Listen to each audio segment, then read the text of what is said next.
ये मत कहो खुदा से मेरी मुश्किलें बड़ी हैं। ये मत कहो खुदा से मेरी मुश्किलें बड़ी हैं। मुश्किलों से कह दो मेरा खुदा बड़ा है। मुश्किलों से कह दो मेरा खुदा बड़ा है। Hello everyone, this is Aakash. Welcome to Sky Rise Academy. तो आज हम लोग डे 16 की ओर फिर से बढ़ रहे हैं और आपके एग्जाम की डेट बहुत ही नजदीक आपके समीप खड़ी है और आपके समीप आपके स्काई सर भी खड़े हैं। आज कुछ चुनिंदा एकदम सेट की हुई वोकैब्स जो आपके आने वाले एग्जाम में आपके पेपर में बहुत ही ज्यादा महत्वपूर्ण है।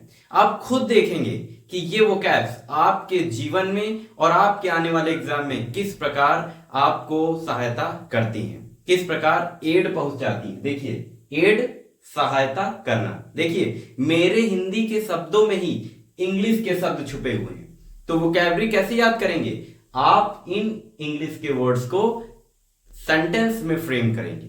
ठीक है, तो ये सारे वोकैब्स आप लोग निरंतर कॉपी पर लिखते रहिए और निरंतर इनकी कॉपी बनाते रहिए और निरंतर इनको याद करते रहिए। और मैं आपसे वादा कर रहा हूं कि ये सारी की सारी वोकैब्स आपको पेपर में मिलेंगी और इनको आप अच्छे से कॉपी बनाइए और पेपर की लगातार तैयारी करते रहिए। ये नहीं कि इंग्लिश की ही देख रहे हैं, हिंदी, मैथ, साइंस, कंप्यूटर, जो भी आपका सब्जेक्ट है, जिस भी बोर्ड से आप, सीबीएसई बोर्ड से, यूपी बोर्ड से, आईसीएसई बोर्ड से, किसी भी बोर्ड से हो आप इसमें निरंतर लगे रहें। जिससे आगे क्या होगा, आपका ये 20 वोकैब्स वाला सेशन मैं आपको बता रहा हूं, ट्रांसलेशन करते वक्त आपको बहुत सारे ऐसे वर्ड मिलेंगे जिनकी आपको वर्ड मीनिंग नहीं पता होंगी।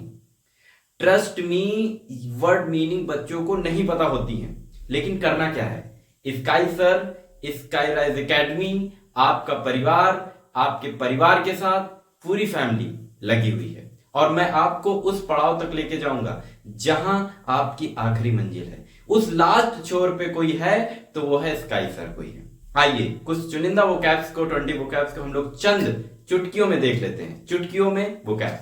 तो सबसे पहली वोकैब्स हम लोगों के सामने है अबंडन। अबंडन का मतलब होता है त्यागना। त्यागना का मतलब किसी चीज को हमेशा के लिए अपने से दूर कर देना।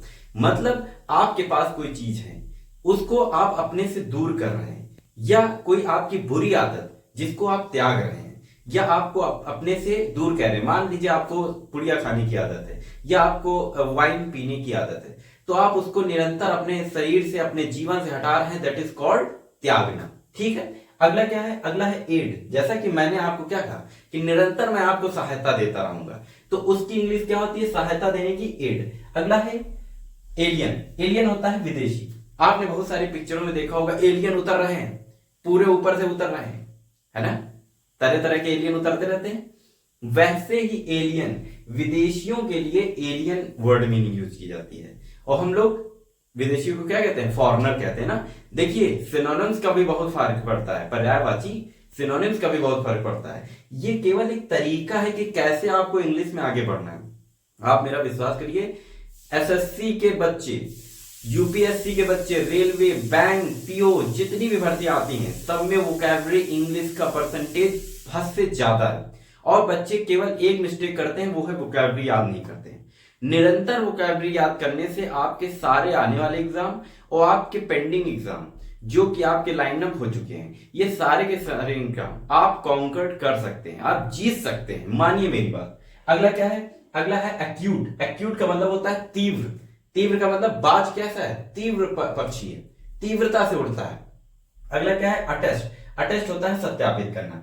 सत्यापित करने का मतलब होता है किसी चीज को प्रमाणित करना कि ये आप जैसे आय जात निवास बनाने, कास्ट सर्टिफिकेट, है ना, इनकम टैक्स सर्टिफिकेट बनवा रहे हैं, तो उसे क्या है, लेखपाल या तहसीलदार सत्यापित करता है कि ये आप वहीं के रहने वाले हैं या आपकी यही कास्ट है या आपका यही निवास है।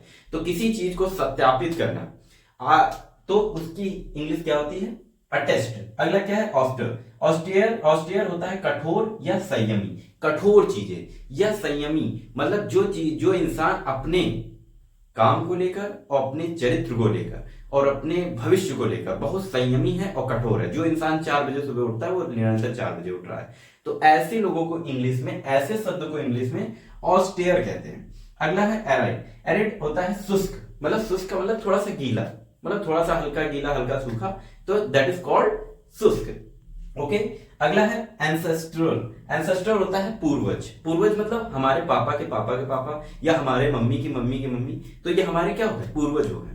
जैसे आपका एक वॉल है, उसमें आपने अपने पूर्वज की तस्वीर लगा ली और पूछ लिया किसी ने कि हु इज ही या हु इज सी, तो आप क्या कहेंगे, that is all my ancestor, that is all my ancestor. अगला क्या है, अगला है अप्लाउज। अप्लाउज होता है प्रशंसा करना, मतलब किसी को प्रेस करना या किसी की बड़ाई करना। मान लीजिए आपसे मैंने कोई क्वेश्चन पूछा, आपने बता दिया, तो मैं उसकी प्रशंसा कर रहा हूँ, आपको अच्छा मानता हूँ, आपकी प्रशंसा करके आपको मोटिवेट, एक तरफ से सिनोनिम्स आप समझना चाहते हैं तो समझिए।